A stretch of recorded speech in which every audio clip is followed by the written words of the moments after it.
नमस्कार, चर्चा the truth देख रहे हैं आप। मैं हूं गौतम ठाकुर।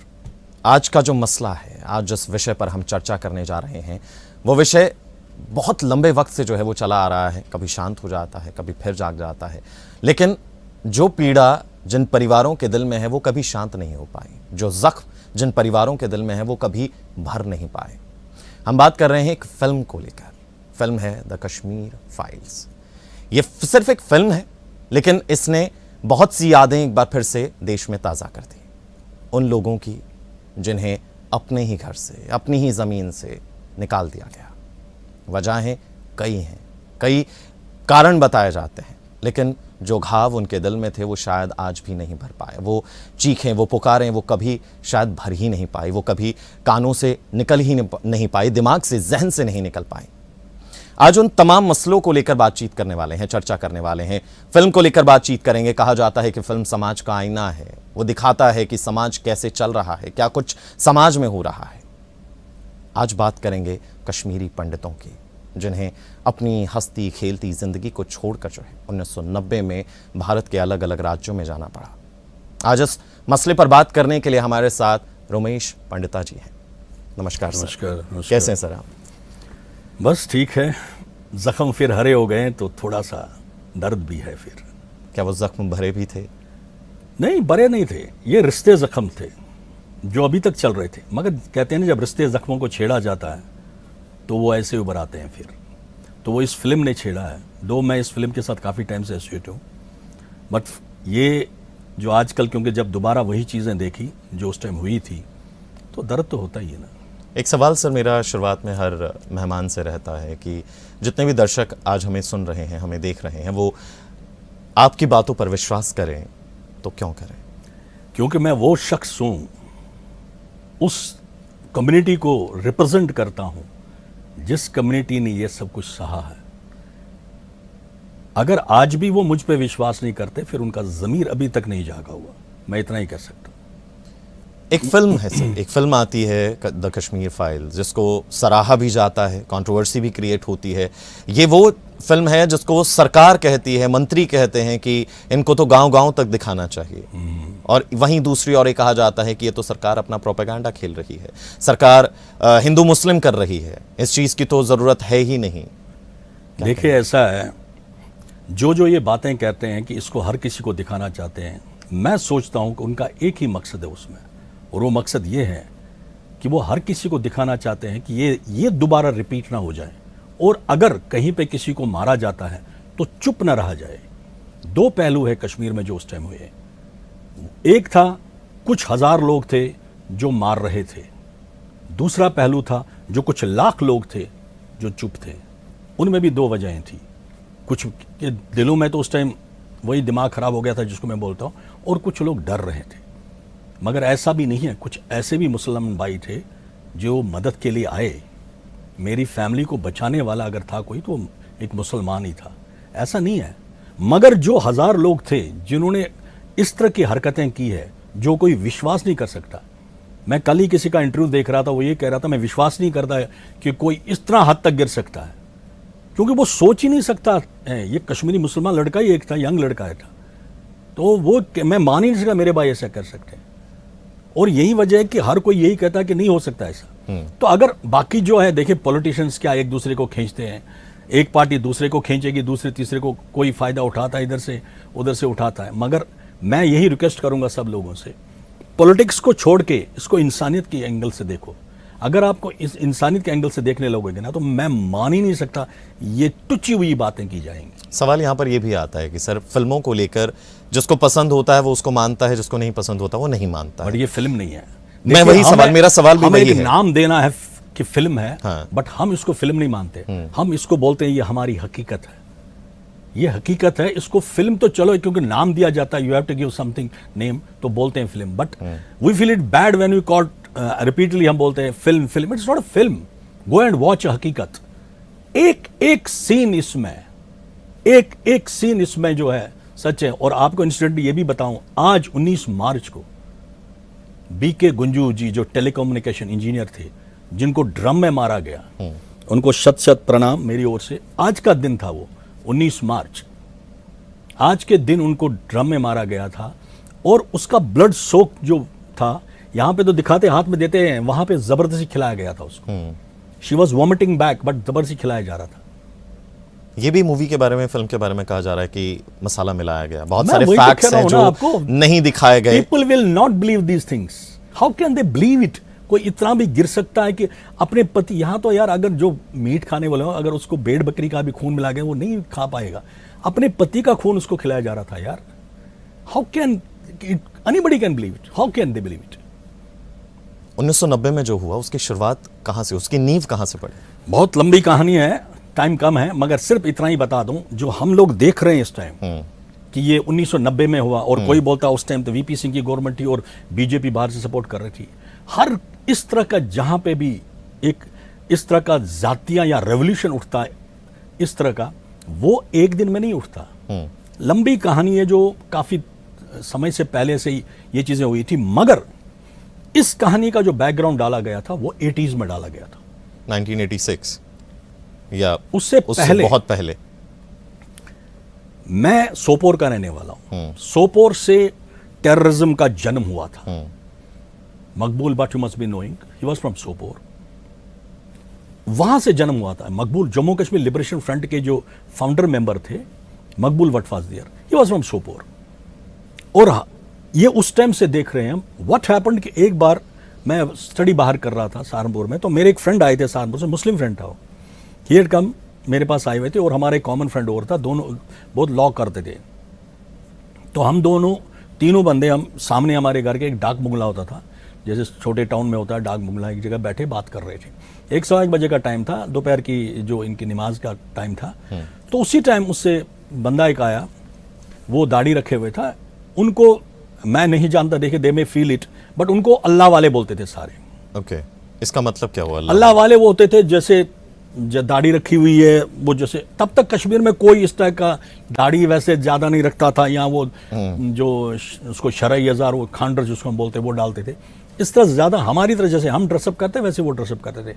दाढ़ी जैसे मैं भी रखता था, दाढ़ी मेरे को फुल खत बोलते हैं जिसको, मैं भी रखता था वो, और मैंने उस टाइम भी रखी हुई। तो वो आया, बैठा हमारे पास, ही टुक मी आल्सो। हम ये मोली मोली कभी नहीं पहनते थे वहां पे। मैं जनेऊ डालते हैं वो मैं पिन करके रखता था, कोई देख न ले और मुझे गलत तरीके से वहां पे कुछ न कुछ कमेंट सुनने पड़ेंगे। और मैं शॉर्ट टेम्पर था, मैं वापस जाता। He started there speaking against Kashmiri Hindus because he took me as Muslim also. यहाँ हो सकता हो कोई परवाह नहीं है। और कुछ और लोग आए वहां पे, कुछ और लड़के भी आए, हम 3 बैठे थे। तो जो मेरे साथ जो सहारनपुर से था, वॉज अ मुस्लिम हिमसेल्फ, उसने मेरा हाथ दबाया कि बोलना मत कुछ, लेट हिम स्पीक। तो बोलता रहा। He was not from this, he was from Deoband somewhere, I don't know where from he was, but ये हर जगह आते थे। अल्लाह वाले बोलते थे हम उनको कि भाई ये मजहब का प्रचार कर रहे हैं, वो कर रहे हैं।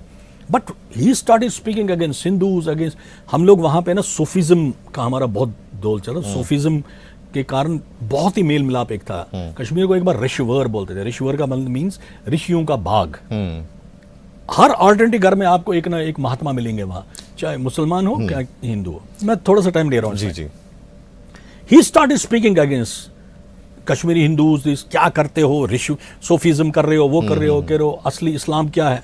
देन वही जो उसने कुछ पॉइंट्स बताए उसमें, काफिरों को मारो, जो भी वटवर। फिर एकदम मस्जिद सामने थी, वहां से जैसे इनका भांग बोलते जिसको आया कि भाई चलो मस्जिद, तो उसने बोला चलो जी नमाज पढ़ते। हमने कहा चलिए आप वो फिर चढ़ गए हम पे, फिर वही बातें शुरू कर दी। जैसे वो निकला, जो मेरा फ्रेंड था, फिरोज नाम था उसका, ही सेड पंडित जी कुछ सालों के बाद भागना पड़ेगा। I swear these were his words. जो सहारनपुर का एक मेरा दोस्त था, पंडित जी जो ये आ रहा ना, ये जहर फैला रहे हैं बुरी तरह। यानी वो सिर्फ एक इंसान नहीं था, वैसे ही कई वो थे देवर जस्ट स्प्रेडिंग इट। वो आहिस्ता आहिस्ता स्प्रेड हो रहा था। और ये 80s में शुरू हो चुका था। 80s में शुरू हो चुका था, मैं बता रहा हूं आपको। Then all of a sudden it can't happen. फिर जो आप बता रहे हो 86 में इलेक्शन होते हैं, जो आपको पता है। एक मुस्लिम यूनाइटेड फ्रंट खड़ा होता है। मुस्लिम यूनाइटेड फ्रंट में जिनको आप सेपरेटिस्ट बोलते हो, जैसे गिलानी था, बाकी पार्टीज थी, जिन्होंने 86 पर ही हम वापस आएंगे। 86 को लेकर ही बातचीत करेंगे, क्या कुछ हुआ था उस वक्त भी, पॉलिटिकल पार्टीज किस तरीके से क्या कुछ उनका रोल था। एक छोटा सा ब्रेक ले लेते हैं, जल्द वापस आएंगे। ब्रेक के बाद एक बार फिर आपका स्वागत है। चर्चा द ट्रुथ में हम चर्चा कर रहे हैं 1990s की। रोमेश पंडिता जी हमारे साथ है, तमाम सवालों के जवाब दे रहे हैं। और उस वक्त जो हुआ, किस तरीके से हुआ, नींव कैसे पड़ी, क्या माहौल था उस वक्त, तमाम पहलुओं को उजागर कर रहे हैं। पंडिता सर, 1986 की हम लोग बात कर रहे थे। चलिए, थोड़ा सा एक पॉइंट मैं बहुत जरूरी बताना चाहूँ जो मैंने कभी नहीं बताया। जिन दिनों ये किस्सा चल रहा था, जो मैं आपको बोला, जो आए थे बाहर से लोग आए थे, somebody may get offended by because मैं अल्लाह वाले बोल रहा हूँ, बिकॉज अल्लाह वाले कभी ये गलत बात नहीं कर सकते, but I am sorry for that, पहले ही बोल दूं। बट उनको हम अल्लाह वाले बोलते थे, वो जो जहर फैला रहे थे।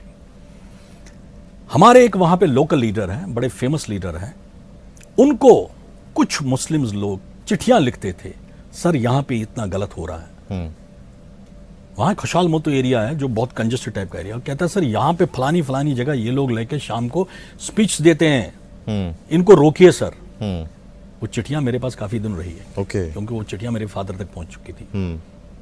और वो, but no action was being taken.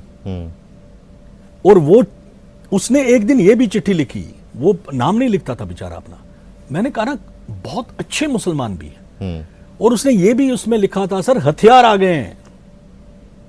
मैं ये तब की बात कर रहा हूं आपको, 86 नहीं 89 की बात कर रहा हूं, जुलाई की बात है ये।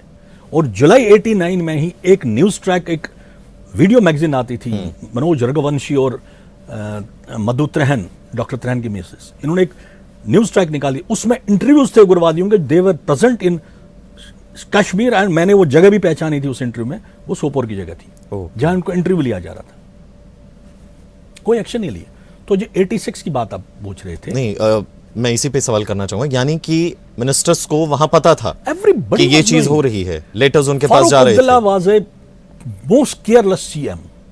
मैं ये कहूंगा, आई विल नॉट से कि भाई उस टाइम वो उनके साथ मिला हुआ था, ये नहीं बोलूंगा, बट कुछ कह नहीं सकते अंदर से क्या हो रहा था, but no action was being taken. आप जगमोहन जी की जो बुक लिखी है, टर्बुलेंस कश्मीर की, टर्बुलेंस इन कश्मीर, उसको पढ़िए। अभी कुछ चिट्ठियां उसकी बहुत ज्यादा बाहर निकल रही है, जो उसने ओपनली लिखी भी थी राजीव गांधी को। वो तंग आ गया था। He was a Congress man, he was a right hand man of the Sanjay Gandhi. उस बेचारे को एक बार तुर्कमान गेट का भी नाम से बुलाते थे, क्योंकि संजय गांधी के टाइम उसे तुर्कमान गेट हुआ था, जस्ट सड़कें खुली करने के लिए दिल्ली में। He was a right hand man, and उसको किसने वहां पे कश्मीर में भेजा था उस टाइम? उस वक्त कोई इंक्वायरी कुछ नहीं हुआ कि ये लेटर कौन लिख रहा है, क्यों लिख रहा है, एक बार धरातल पर चेक किया जाए। चिट्ठियां आई और रख दी, यार कोई नहीं, यार कुछ होते हैं लोग, रख लो, कुछ नहीं action. Because he also, that जो मिनिस्टर था, जो मतलब लीडर था, उसको भी पता था कोई इस पे एक्शन नहीं लेगा। वो भी कहते ना यूं करता था, यार क्या करें, यार क्या करें।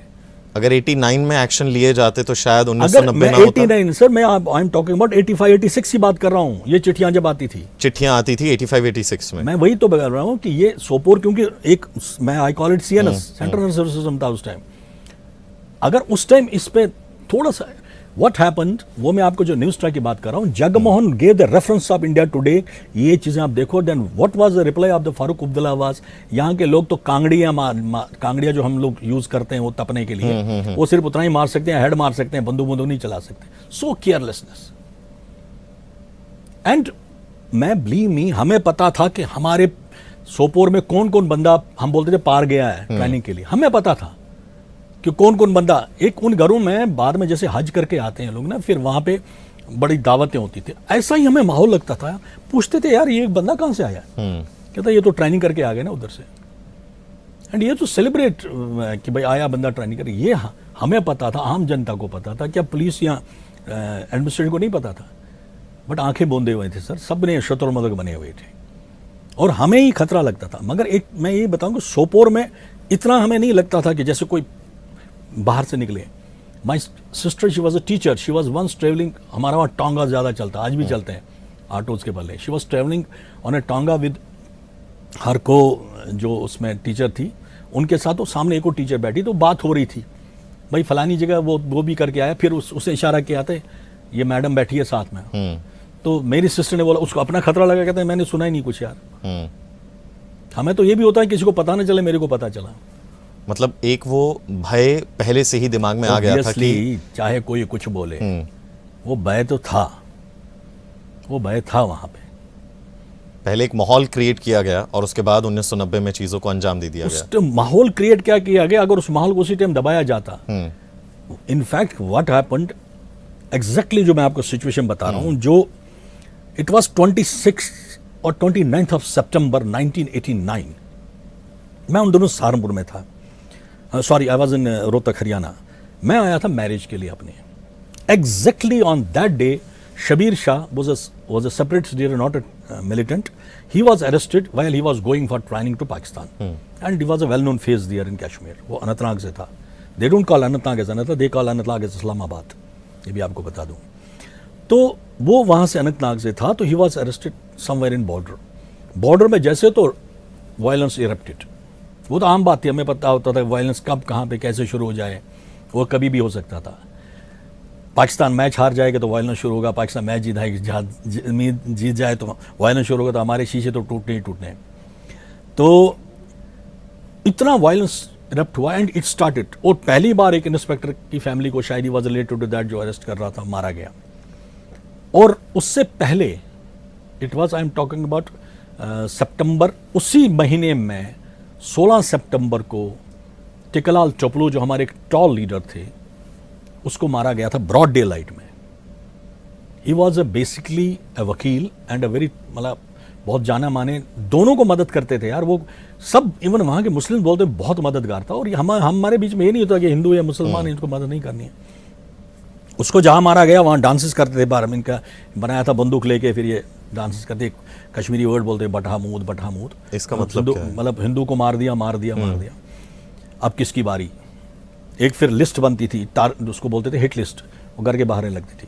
मेरे फादर का हिट लिस्ट में नाम था। मेरे पास काफ़ी डॉक्यूमेंट जो मेरे फादर ने काट, ये न्यू किए, थोड़ा ऐसा बंदा ही कहीं कल कुछ गड़बड़ न करे, उन्होंने सारे एक दिन मेरे सामने फाड़ दिए वो सारे डॉक्यूमेंट्स। तो उसके बाद इन्होंने गंजू, नीलकंठ गंजू, तब टिकलाल टोपलो को मारा था। आम कश्मीरी क्या बोलता था, अरे मैं तो आम कश्मीरी हूँ, मुझे क्या यार, ये तो लीडर था ना इसलिए मारा।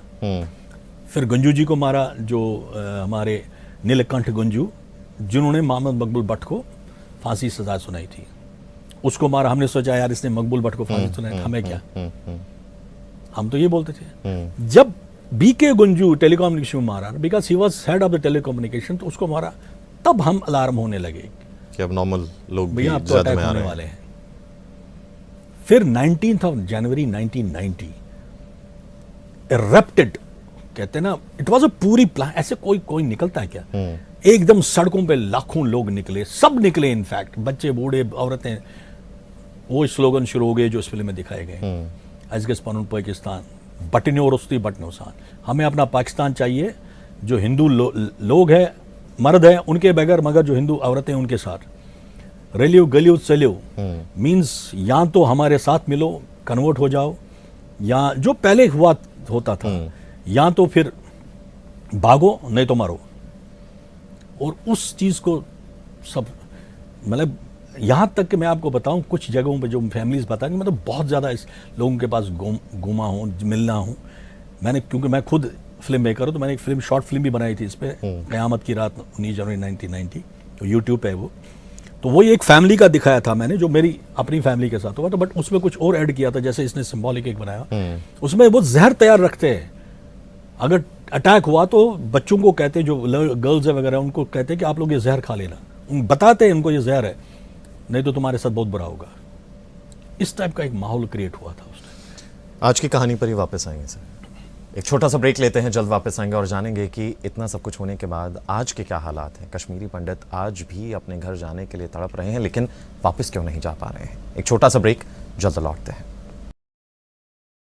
ब्रेक के बाद एक बार फिर आपका स्वागत है। चर्चा द ट्रुथ में बातचीत कर रहे हैं कश्मीरी पंडितों की, 1990 की, और अब बातचीत करेंगे आज के हालात की, कि क्यों कश्मीरी पंडित जो है वो अपने घर वापस नहीं जा पा रहे हैं, सबसे बड़ी मुसीबत और वजह क्या है। तो हमारे साथ मेहमान हैं उमेश पंडिता जी। सर, सवाल आज भी यही उठ रहा है कि 370 हट गया है, हालात, सरकार कोशिश कर रही है कि वहाँ के सुलझा लिए जाएं, लेकिन आज भी कश्मीरी पंडित क्यों अपनी ज़मीन, अपने घर वापस नहीं जा पा रहे हैं। पहली बात है, जो 370 हटने से कश्मीरी पंडित को क्या फ़ायदा है? क्या कोई फ़ायदा है? मैं पहले भी वहाँ का यार मूल निवासी था। वो तो मुझे हज़ारों साल पहले, कुछ हज़ार भी कहाँ, कुछ 500 साल पहले कन्वर्ट किया गया था। अदरवाइज मुझे 370 से कोई फ़र्क नहीं पड़ना, चाहे वो था या नहीं था। तो क्यों नहीं जा पा रहे हैं आज भी? आप मुझे एक चीज़ बताइए, क्या फ़ारूक अब्दुल्ला, या कोई भी मिनिस्टर या हमारे मोदी साहब क्या वहां पे बिना सिक्योरिटी के जा सकते हैं? नहीं जा सकते। मैं जाता हूं वहां पे, ऐसा नहीं है। मैं पूरे 5-6 साल मैं अपने प्रोफेशन के हिसाब से जाता था। जैसे मैंने बोला कि आई हैड स्टार्टेड इन नालमोत रिकंसिलेशन ग्रुप। मैं आज रिकॉर्ड बताना चाहता हूं ये बात। I had started a reconciliation group जो फेसबुक पे उसके हैं, और जिस दिन हमने शुरू किया था इंसिडेंटली इट वाज विजय दिवस, जो कारगिल का दिवस मनाते थे, एंड ऑन दैट डे हमारा खीर भवानी वहाँ जो हमारा मंदिर है सबसे टॉप मंदिर, उनके दिन था और रोज़े भी चल रहे थे। और हमारे एक मित्र है इरफान वानी जी, उनके साथ मिलकर हमने नालमोत ग्रुप शुरू किया था। दैट्स नालमोत मीन्स हग करना, रिकॉन्सिलेशन ग्रुप है, और अच्छा रिस्पॉन्स रहा। लाल चौक के अंदर हमने घंटाघर के ऊपर चढ़ के ये बोला कि लोगों को नालमोत करो, एक कश्मीरी पंडित आया हुआ, और मुझे कम से कम 200 लोगों ने नालमोत किया होगा उस टाइम। मगर मैं आपके सवाल का जवाब दे रहा हूं, 1 महीना जब ये थोड़ा सा पॉपुलर होने लगा ये नालमोत group, I got started getting calls कि जो आप ये नालमोत ग्रुप करो, तो अभी वक्त नहीं है इसका, बड़े प्यार से कोई धमका के नहीं है। पहले मैं सोचा फ्रिंज एलिमेंट्स होते हैं कुछ। Then I was there once in hotel, staying in a hotel, जहाँ पे मैं शाम के टाइम आया। तो जैसे होटल में आया तो मुझे पीछे से कॉल आ गया। मेरे उन दिनों काफ़ी लोग मिलने आते थे क्योंकि मैं इंटरव्यूज कंडक्ट कर रहा था वहाँ। सर कोई मिलने आए, तो मैंने कहा जब भेज दो। And one gentleman wearing that, जो उनका लोकल ड्रेस है एंड दाढ़ी के, तो मैं थोड़ा अंदर सोचने लगा यार इंटरव्यू देने के लिए इस तरह आ गया ये। अनिवा आई सेड बच्चा बैठो। कहते सर आपसे अर्ज किया था एक। मैं कहा क्या? वो जो टेलीफोन पे बताया था ना आपको 2-3 बार, ये वक्त नहीं है अभी। अंदर यहाँ से वहाँ तक तो मुझे लगता आपके फेशियल एक्सप्रेशन बताएंगे मेरी उस टाइम क्या हालत होगी। मैंने कहा अभी निकलेगा। 2 मिनट में ठस हो गया। But I will tell he didn't said any, मतलब को ना गलत कोई, वो बड़े प्यार से तमीज से बात कर रहा था। सर अभी आप, मैंने कहा ठीक है यार, आप, मैं तो रिकॉन्सिलेशन की कोशिश कर रहा, अभी वक्त नहीं है, अभी आप रहने दीजिए, जहाँ पे हो आप लोग वहीं रहो। मैं कहा चलो बेटा चाय पियोगे? नहीं एकदम खड़ा हो गया और ही लेफ्ट। जैसे मंदिर से निकलते हैं, मतलब यूं करके, जो मैं गेस करता हूँ अपना कि मे बी जो गुरिल्लास टाइप होते वो बैक नहीं दिखाते होंगे, जो मैं गेस करता हूँ अपना। So that is reply to your this जो आप पूछ रहे हो।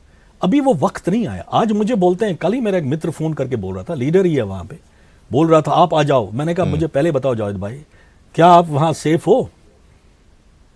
आप मुझे बोल रहे हो ना आने के लिए। मुझे बहुत प्यार, मैं ये भी बोलना चाह रहा हूँ, मुझे मेरा एक गाना मैंने लिखा था सोपोर पे, मतलब बहुत इमोशनल गाना था, जहाँ का रहने वाला हूँ। तो एक बार याद है, तो मैं क्योंकि थोड़ा बहुत लिखता हूँ, तो मैंने लिखा था सोपोर पे, और मैंने वो जस्ट छोटा सा उसमें गिटार यूज़ किया और ऐसे डाल दिया फेसबुक में। ठीक है, नेक्स्ट डे तक it was seen by lakhs of peoples and shared by lakhs. 2 लाइनें अगर सुना सकें उसकी। मैं रोना शुरू कर दूंगा यार उस लाइने का। सोपोर हमारा उसका है। सोपोरा लोक सयो भलाए, सोपोर याद में आए, मीन्स ए सोपोर,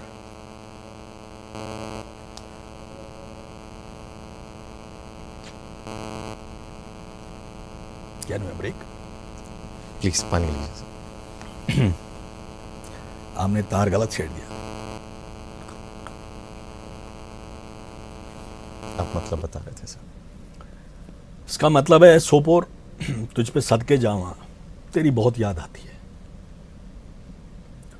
तो उसको बहुत प्यार दिया वहां लोगों ने, और खासकर जो यंग जनरेशन है, जो 90s में पैदा हुए, 90s के बाद पैदा हुए, वो मेरे को मैसेंजर के थ्रू फ़ोन करते थे, मतलब बहुत कुछ, मतलब रोते थे। एक बार मुझे एक फ़ोन आया एक बहन का, मतलब एक छोटी बच्ची का, कहते मेरी माँ से बात करो।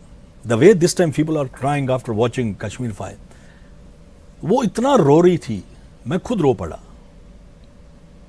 कि मेरे इस तरह दोस्त थे, ये थे, वो थे।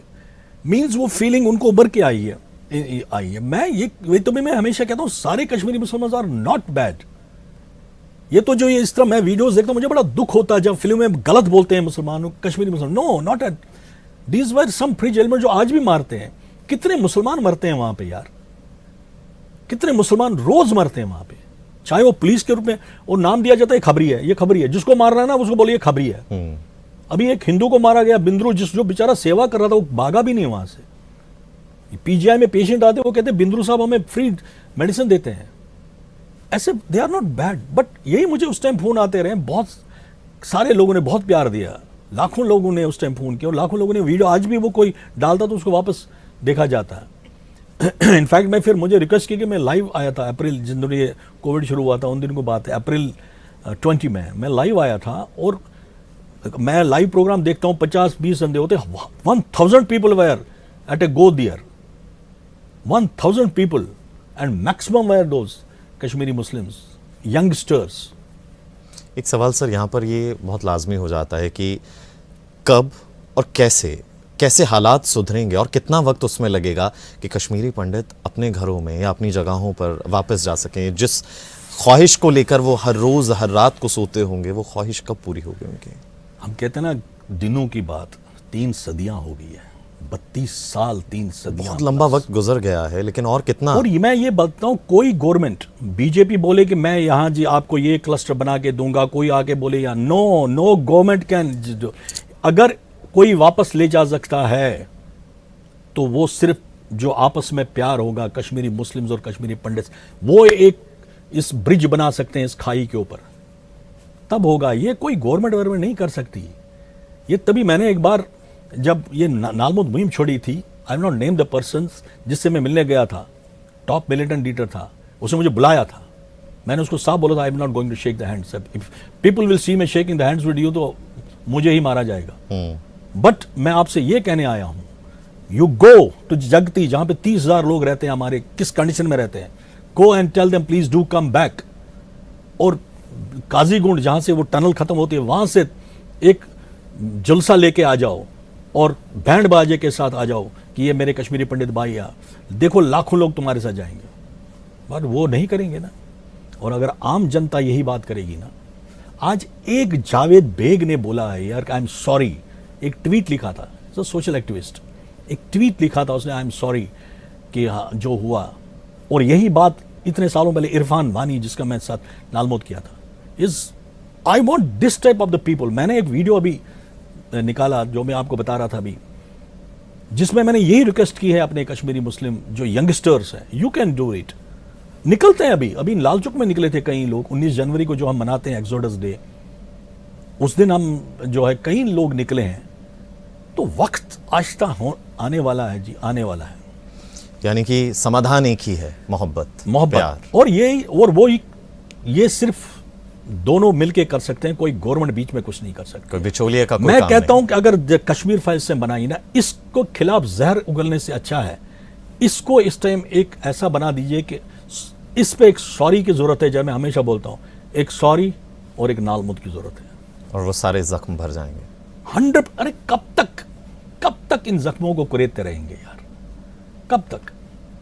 यहां तो एक चीज है जो हमारा एक ग्रुप बोलता रहता है, पनून कश्मीर मींस अपना कश्मीर बनाओ, दे दो फिर अगर कर सकते हो। But I don't think that is अभी इस मामले में समाधान है कोई। Thank you so much sir, thank you so much. बातें बहुत है, बहुत मगर कुछ वक्त है, कम है, वक्त बहुत कम है, लेकिन चलिए thank you so nice, thank you so much. क्योंकि कहा जाता है कि किसी भी मसले का समाधान चर्चा से हो जाता है, और उस चर्चा में अगर मोहब्बत मिल जाए तो किसी भी बड़ी से बड़ी मुसीबत का समाधान निकल जाता है। ये तकलीफ़ जो कश्मीरी पंडित, जो तमाम लोग झेल रहे हैं, हर दिन उस दर्द से गुज़र रहे हैं, सर के अगर हम माने तो उसका सिर्फ एक समाधान है, मोहब्बत, प्यार, और प्यार से गले लगाना और एक छोटा सा सॉरी। और शायद इससे वो तमाम दर्द, वो तमाम परिवार अपनी जगह, अपनी जन्नत में वापस जा पाएंगे। पूरा भारत सबका है, लेकिन एक ज़मीन, एक अपना घर जिसे हम घर कहते हैं, उसकी याद हमेशा करती है, आप चाहे कहीं भी रहें।